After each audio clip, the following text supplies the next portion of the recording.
ఎన్నో ఆధ్యాత్మిక కార్యక్రమాలు మన ఛానల్లో ప్రసారం అవుతుంటాయి. మనందరికీ సుపరిచితురాలు డాక్టర్ ఆర్‌బి సుధ గారు, ప్రముఖ ఆస్ట్రాలజిస్ట్, లైఫ్ కోచ్.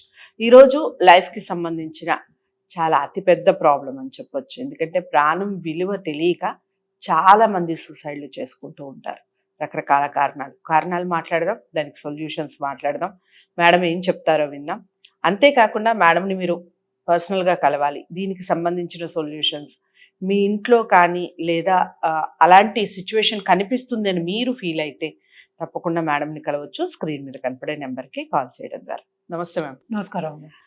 మామూలుగా ఈ మధ్య కాలంలో సూసైడ్స్ చాలా ఎక్కువైపోయాయి. కొన్ని ప్రాబ్లమ్స్ గురించి మాట్లాడదాం. అందులో ఫస్ట్ పేరెంట్స్ని ఎలా పేరెంట్స్కి ఉన్న ఆస్తిని ఈ మధ్య పేపర్లోనే ఎక్కడో చదివాను ఈ విషయం నేను. పేరెంట్స్ పేరు మీదనే పూర్తిగా ఆస్తి ఉండటం, ఆ ఆస్తి ఎంతకి వాళ్ళు పంచట్లేదు అన్న ఒక కారణం చేత ఎవరో ఒకళ్ళని, ముఖ్యంగా తండ్రి పేరు మీదే ఉంది కాబట్టి ఆ తర్వాత ఆటోమేటిక్గా తల్లి డిపెండ్ అయిపోతుంది అని తండ్రిని చంపేయాలి అన్న ఫీల్ రావటం, చంపేయడం, ఆ తర్వాత తల్లి కోర్టుకి వెళ్ళడం ఇలా జరిగింది. అసలు అలాంటి సిచ్యువేషన్లో ఎందుకు అలాంటి థాట్స్ అసలు వస్తాయి? కారణం ఏంటి? దానికి సొల్యూషన్ ఏమిటి? పేరెంట్స్ని అసలు చూసుకోవాల్సిన బాధ్యత అయితే పిల్లలదే కదా. పిల్లలకు ఉంది.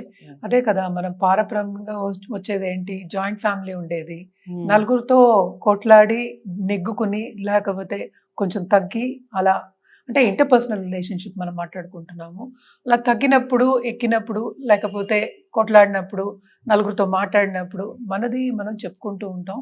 వాళ్ళు సొల్యూషన్ అనేది ఇస్తూ ఉంటారు. ఎప్పటికైనా సరే మనం చూసామంటే పూర్వకాలంలో కూడా పిల్లలందరూ ఆడుకునేవాళ్ళు, కొట్టుకునేవారా? శాంతంగా ఎవరు ఆడుకుంటారు? కొట్టుకునేవాళ్ళు. అదేంటంటే అది అలవాటు లేక. ఇప్పుడు ఏమైంది, న్యూక్లియర్ ఫ్యామిలీ అయిపోయింది. Nuclear family not only that, దాంట్లో ఇద్దరికి, అంటే బ్రదర్కి, సిస్టర్కి పడని రోజులు ఇవి. సో అది ఎందుకు వచ్చింది అంటే ఏంటంటే మన విలువల్ని మనం మర్చిపోతున్నాం. It is as simple as that. Most important ఏంటి విలువ? హ్యూమన్ రిలేషన్షిప్స్, అంటే హ్యూమన్ లైఫ్ వాల్యూ. అంతే కదా, వాల్యూస్ ని మర్చిపోయి డబ్బుకి ఎక్కువ డైవర్ట్ అయిపోయి, డబ్బు ఉంటే ఏదో కంఫర్ట్ వచ్చేస్తుంది, డబ్బు ఉంటే రాకుండా అన్ని ఉన్నట్టు అన్నట్టు వాళ్ళకి ఫీలింగ్ అనేది ఎవరిస్తున్నారు అనేది క్వశ్చన్ మార్క్. ఫస్ట్ ఎక్కడ స్టార్ట్ అవుతుందంటే అది ఫస్ట్ తల్లిదండ్రులతోనే కదా స్టార్ట్ అవుతుంది. అండ్ ఆస్తి ఇంత ఉందని అసలు ఆ పిల్లలకి ఎలా తెలుసు అనేది ప్రశ్న. ఇప్పుడు మనం పంచినప్పుడు వాళ్ళకి తెలుస్తుంది మనకి ఏముంది ఏంటి అని. ఎక్కడ ఏమున్నాయని అసలు పిల్లలకి ఎలా తెలుసు ఫస్ట్. సో ఏ వయసులో చెప్పాలి, ఎప్పుడు చెప్పాలి, ఇవన్నీ కూడా మోస్ట్ ఇంపార్టెంట్ కదా. ఇప్పుడు ఒక ఏజ్ వచ్చిన తర్వాత మనం చూసామంటే లాంజివిటీ కూడా ఎక్కువైంది. ఎందుకంటే మనకి సొల్యూషన్ అంటే మెడిసిన్స్ కూడా కొంచెం ఫీల్డ్ బాగా డెవలప్ అయ్యి ఉంది. సో కొంచెం పెద్దగా, అంటే లైఫ్ కొంచెం పెద్దగా అయింది. ఇప్పుడు మనం చూసామంటే ఇదివరకు 60-70కి పోయేవాళ్ళు అనకూడదు కానీ 80+లో ఉంటున్నారు. ఇప్పుడు గేరియాట్రిక్ సర్జరీస్ వస్తున్నాయి, వాళ్ళని చూసుకోవడం వస్తుంది, విడిగా ఉండడం వస్తుంది, ఓల్డ్ ఏజ్ హోమ్స్ వస్తున్నాయి, ఇవన్నీ ఉన్నాయి. కరెక్ట్. కానీ ఏ ఏజ్లో చెప్పవలసింది అదే చెప్పాలి.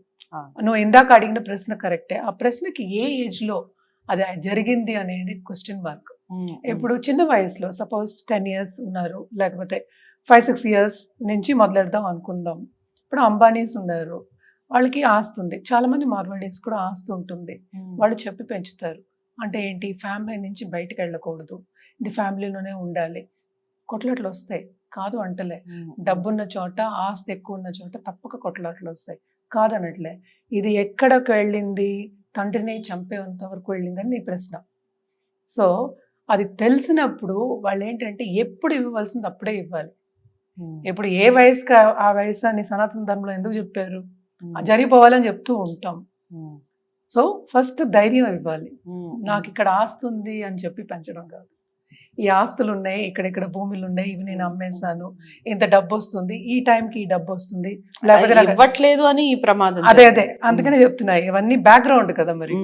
సో LIC పాలసీలు ఉన్నాయి, నేను చచ్చిపోతే ఎంత వస్తుంది, అది పెద్ద క్రైమ్ కదా అది. ఇప్పుడు లైఫ్ ఇన్సూరెన్స్ పాలసీస్ తీసుకున్న వాళ్ళని చంపేసి, అంటే చెప్పకుండా సిరీస్ ఉన్నాయి, మన నెట్ఫ్లిక్స్లో చూసినా, OTTలో చూసినా, పెద్దవాళ్ళని చంపేసేసి వాళ్ళ LIC పాలసీ తీసుకోవడం అనేది ఒక, అందుకనే అది చెప్తున్నారు అనమాట. సో ఇవన్నీ బ్యాక్గ్రౌండ్ ఎవరు చెప్తున్నారు, వాళ్ళకి ఎలా తెలుసు పిల్లలకి? ఆస్తులు పంచట్లా కరెక్టే, బట్ ఆస్తి ఉందని ఎలా తెలుసు? ఒక ఇంట్లో ఉంటావు నువ్వు, ఇక్కడే ఉంటుంది నీ ప్రపంచం, ఎక్కడెక్కడ ఏమేమి ఆస్తులు ఉన్నాయో ఎలా తెలుసు? అది తల్లిదండ్రులు చెప్తేనే కదా తెలుస్తుంది. సో తండ్రి చెప్పి వాళ్ళకి ఇవ్వట్లేదు, చెప్తేనే కదా తెలిసింది, తెలిస్తేనే కదా ఈ థాట్స్ వచ్చాయి. Ignorance is bliss some times చెప్తూ ఉంటాం మనం. నీకు ఇగ్నరెంట్ గా ఏమి తెలియనట్టు ఉంటే, అంటే తెలియదు ఎక్కడ ఏమున్నాయో తెలియదు అంటే నువ్వు కష్టపడి పైకి రావాలి అని తల్లిదండ్రులు చెప్పు ఉంటే ఈ పరిస్థితి వచ్చేది కాదు కదా. అది ఫస్ట్ పాయింట్, అంతే కదా. తెలియనప్పుడు ఏముంది, ఏం లేదు అక్కడ. సో నీకు తెలిసినప్పుడే ఇలాంటి ప్రాబ్లమ్స్ వస్తాయి, ఇలాంటి థాట్స్ అన్నీ వస్తాయి. సో అదే కదా స్టార్ట్ పాయింట్. అది అదొకటి కాకుండా కొంతమందికి ఏంటంటే పెరిగిన వాతావరణం, ఎప్పుడు మనం లా ఆఫ్ అట్రాక్షన్లో చెప్పుకుంటూ ఉంటాం, ఫస్ట్ తల్లిదండ్రులు, తర్వాత మనం పెరిగిన వాతావరణం. అంటే ఏంటి, పక్క వాళ్ళ తల్లిదండ్రులకి వాళ్ళ బ్రదర్స్ సిస్టర్స్ లేకపోతే అంటే అంకుల్స్ ఆంట్స్ అన్న వాళ్ళందరూ ఎక్స్టెండెడ్ ఫ్యామిలీ చెప్తున్నాను. ఆ ఎక్స్టెండెడ్ ఫ్యామిలీ చెప్పడం, ఫోన్లు చేసి వీళ్ళకి ఇక్కడ ఉంది వాళ్ళకి అక్కడ ఉంది, వాళ్ళు ఇవ్వట్లే, వాళ్ళు కొట్లాడడం. సో ఇది పారంపర్యంగా వచ్చింది అనుకో, తప్పక పిల్లలు కూడా అదే వస్తుంది. ఇవన్నీ ఎందుకు చెప్తున్నానంటే థాట్ ప్రాసెస్ ఎలా ఉంటుంది అని చెప్పడానికి. పిల్లలకి థాట్ ప్రాసెస్ ఎలా వస్తుంది, పిల్లలు అంటే దేవునితో సమానం అంటాం. చిన్నప్పటి నుంచి మనం చెప్పిందే వాళ్ళు వింటారు. కరెక్ట్. ఇప్పుడు అలా ఉండట్లేదు కదా మనం. ఇప్పుడు ఉండకపోయినా కూడా ఆ థాట్స్ అనేవి నెగిటివ్ థాట్స్ ఎక్కువ రావడానికి కారణం అదే. అంటే బయట ఫ్రెండ్స్ వల్ల కానివ్వండి, బయట సోషల్ నెక్స్ట్ అదొకటే ఎక్కువైంది. బట్ కానీ కరెక్టే, ఇప్పుడు నెగిటివ్ థాట్స్ ఎలా వస్తాయి, ఫస్ట్ వీళ్ళ దగ్గర నుంచి, తర్వాత మన చుట్టుపక్కల ఉన్న మనుషుల దగ్గర నుంచి. ఇంకోటి ఏంటంటే మనం లెట్స్ సే మనం ఉద్యోగం చేస్తున్నాము, అక్కడ వాళ్ళ కంపారిజన్స్. మనం ఏం చెప్తున్నాం ఇప్పుడు, కంపారిజన్స్ గురించి మాట్లాడుతున్నాం. ఎప్పుడు మాట్లాడేదే ఇది కూడాను కంపారిజన్స్. ఇప్పుడు అలా ఉండట్లేదు అంటే సోషల్ మీడియా ఎక్కువైపోయింది. సోషల్ మర్డర్స్, సోషల్ సూసైడ్స్ అన్ని కూడా ఎక్కువయ్యాయి. నిన్న కూడా ఒక మూవీ చూసాను, అది కూడా సోషల్ సూసైడ్ అనమాట. మనమే ఫీల్ అయిపోవడం సోషల్గా. ఎంతమంది ఒక వీడియోకి ఎంతసేపు ఉంటుంది లైఫ్, దానికి ఒక 10 days కన్నా ఎక్కువ ఉండదు. వైరల్ వెళ్ళినా కూడా ఎన్ని రోజులు ఉంటుంది, రోజు వైరల్ అవ్వదు కదా. సో దాని మూలాన్ని సూసైడ్ జరగడం కూడా జరుగుతుంది. బట్ నువ్వు అడిగిన ప్రశ్న ఏంటి, ఒక ఎపిసోడే ఉంది యుఎస్ లో, తల్లిదండ్రుల్ని చంపేసి ఆస్తి తీసుకున్న బ్రదర్స్ ఉన్నారు. హాలీవుడ్ లో జరిగిన ఒక సంఘటన, పెద్ద కేసు కూడా అయింది దానికి. అంటే ఏంటి, మొత్తం అంతా చెప్పింది ఇవ్వలేదని. నువ్వు అడిగిన ప్రశ్న అదే కదా ప్రశ్న, ఇవ్వలేదని. అంటే ఎక్కడ ఏముందని ఫస్ట్ ఎవరు చెప్పారు, వీళ్ళే చెప్పారు. లైఫ్ స్టైల్ ఎవరు అలవాటు చేశారు, తల్లిదండ్రులే అలవాటు చేశారు. అంటే ఆబ్వియస్లీ ఇంట్లో ఉంటే మన ఆస్తులు కొన్ని కొద్ది గొప్ప తెలుస్తుంది. కరెక్ట్, కొద్ది గొప్ప తెలియడం ఓకే. ఎక్కువ రావాలి కనుక తండ్రిని చంపాలనుకోవడం వేరు. 2 different థింగ్స్ కదా. సో ఇప్పుడు కొద్ది గొప్ప ఉంది, నేను కష్టపడి సంపాదించాలని తల్లిదండ్రులు చెప్తే అది డిఫరెంట్ గా ఉంటుంది.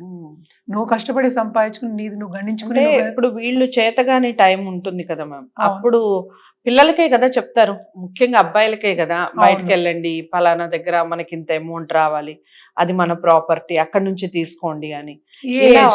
నేను అది చెప్తున్నా, పెద్ద అయిన తర్వాతనే వాళ్ళని చంపే అంత స్థాయి వచ్చింది అంటే ఖచ్చితంగా ఆ టైమే కదా. కానీ చిన్నప్పటి నుంచి తెలిసి ఉండాలి కదా. నేను చెప్పేది అదే, చిన్నప్పటి నుంచి ఇక్కడ ఆస్తులు ఉన్నాయి అంటే మనం మాట్లాడేది ఏంటి, ₹1,00,00,000 అంటే ఈ కాలంలో ఏం లేదు యాక్చువల్లీ స్పీకింగ్. సో ఆస్తిని పట్టే కదా ఆ థాట్స్ అనేవి కూడా ఇంక్రీజ్ అవుతాయి. ఎందుకని అదొకటి. రెండోది ఏంటి, ఇక్కడ మోస్ట్ ఇంపార్టెంట్ ఆ పాయింట్ ఏంటంటే వాళ్ళ మీద వాళ్ళకి నమ్మకం ఉండదు. నేను తల్లిదండ్రుల మీద ఆధారపడుందా, వాళ్ళ ఆస్తి మీద ఆధారపడుందా, నాకు ఇంకా కావాలి అన్న ఒక థాట్ వస్తుంది.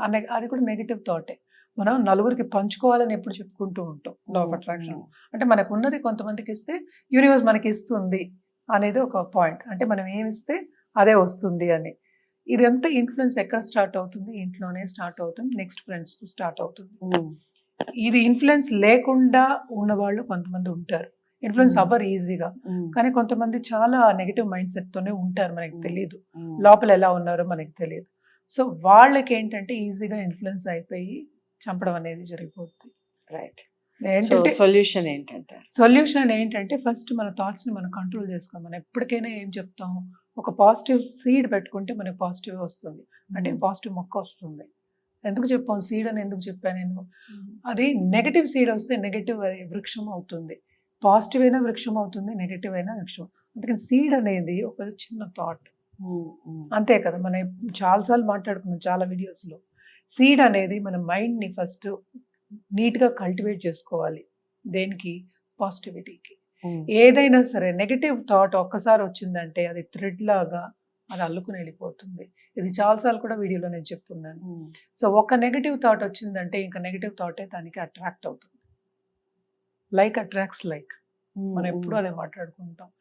సొల్యూషన్ అనేది ఏంటంటే ఫస్ట్ నువ్వు నెగటివ్గా ఉన్నావు అని గ్రహించడం అనేది సెల్ఫ్ రియలైజేషన్ మోస్ట్ ఇంపార్టెంట్. చిన్నపిల్లలకి నువ్వు అన్నట్టు ఉండట్లే, ఈ కాలంలో ఉండట్లే, ఎవరితోనూ మాట్లాడడానికి లేదు. అందుకనే అంతసేపు నేను చెప్పింది. ఎందుకంటే వారసత్వంగా వచ్చేది కుటుంబంలో ఉంటే, అంటే జాయింట్ ఫ్యామిలీ ఉన్నప్పుడు పెద్దవాళ్ళు చెప్పేవాళ్ళు ఉంటారు, నలుగురితో పంచుకోవాలని ఉంటుంది. ఇదేంటంటే నాకే అన్నీ కావాలి అన్న ఒక ఏంటంటే ఎక్కువ తినడం అంటాం. సపోజ్ కడుపు నిండా తిన్న తర్వాత ఇంకా తినాలి అంటే ఆబా అంటాం. సో అలాంటి సిచ్యువేషన్ కూడా రావచ్చు. ఈ సిచ్యువేషన్ రావడానికి అట్ ద సేమ్ టైం తండ్రి కొడుకులకి పడకపోవచ్చు. అది హారోస్కోప్స్లో తెలుస్తాయి. పడదు, వీళ్ళని కొంచెం దూరం పెట్టండి, వీళ్ళతో జాగ్రత్తగా ఉండడం. ఎందుకంటే కొన్నిసార్లు మనం చెప్తూ ఉంటాం, మన ప్రారంధ కర్మ అంటాం కదా, పూర్వజన్మ కర్మ అంటాం. కొన్నిసార్లు శత్రువులే పుడతారు అంటూ ఉంటాం, మనకి సనాతన ధర్మంలో ఉన్నదే. సో ఈ సిచ్యువేషన్ ఏంటంటే జనరల్గా మనం మాట్లాడుకున్నాం తప్ప స్పెసిఫిక్గా మనం మాట్లాడతలేదు. సో జనరల్ సొల్యూషన్ ఏంటంటే ఫస్ట్ గ్రహించాలి మనం ఇలాగ నెగిటివ్గా ఉన్నాము అని. సో మొన్నే ఒకటి చూసాను, తల్లిదండ్రుల ఆస్తి తీసేసుకుని బిజినెస్, జాయింట్ బిజినెస్, కొడుకు తండ్రితో, మార్వాడీస్ ఇందాక చెప్పినట్టు కొడుకు తండ్రితోటి బిజినెస్ చేస్తున్నాడు. ఒక బిజినెస్ ఆఫీస్ ఉంది అనుకుందాము. సో తండ్రికి ఒంట్లో బాగాలేదు, తల్లికి ఒంట్లో బాగాలేదు. న్యాచురల్లీ వాళ్ళకి ఒక 10 ఫ్లాట్లు ఎన్నో ఉన్నాయి, జనరల్గా చెప్తున్నాను. అది ఆఖరికి అది ఆస్తి కరిగి 2 ఫ్లాట్లు అయ్యాయి. 2 ఫ్లాట్లలోనూ ఒక ఫ్లాట్లో వాళ్ళు ఉంటున్నారు పైన, అంటే కొడుకు కోడలు పిల్లలు, కిందేమో తల్లిదండ్రులు ఉంటున్నారు. ఏమైంది ఇప్పుడు కోడలు ఏం చేస్తోంది, ఇప్పుడు కూడా లాస్ వచ్చిందని చెప్పేసి వాళ్ళని ఖాళీ చేసేసి, లాస్ అని కాదు మెడికల్ ఇష్యూస్ ఉన్నాయి వీళ్ళకి, మెడికల్గా కావాలి అని చెప్పేసి ఆ ఇల్లు ఖాళీ చేసేయమని తండ్రి చెప్పాడు అనుకుంది కాసేపు. సో ఖాళీ చేసేయండి, మాకు కావాలి ఇలాగా అంటే అది ఆపిచ్చి 20 ఏళ్ళ నుంచి చేసే పని మనిషి, 20 ఏళ్ళ నుంచి పనిచేస్తాను ఇల్లులో, నువ్వు వస్తే నేను కోర్టు కేసు వేస్తానని చెప్పి పెద్ద పెద్ద గొడవలు జరుగుతున్నాయి. అంటే ఏంటి, ఆల్మోస్ట్ వాళ్ళు చచ్చిపోతే ఈ 2 కూడా మనం తీసుకుందాం అంటే డైరెక్ట్గా వెళ్ళి చంపేయక్కర్లేదు, మానసికంగా చంపాడు. అంతే కదా. ఇప్పుడు కొడుకున్నాక నువ్వు ఇందాక అన్నట్టు చూసుకోవాలి తల్లిదండ్రుల్ని, చూసుకోవడం పోయి అదే చూసుకోవడం పోయి కాదు, అసలు పిల్లలు అంటేనే ఫస్ట్ పేరెంట్స్ మీద ఆ రెస్పాన్సిబిలిటీ ఉండి తీరాలి. పేరెంట్స్ కి ఎలా పిల్లల మీద రెస్పాన్సిబిలిటీ ఉందో పిల్లలకి రెస్పాన్సిబిలిటీ ఒకే.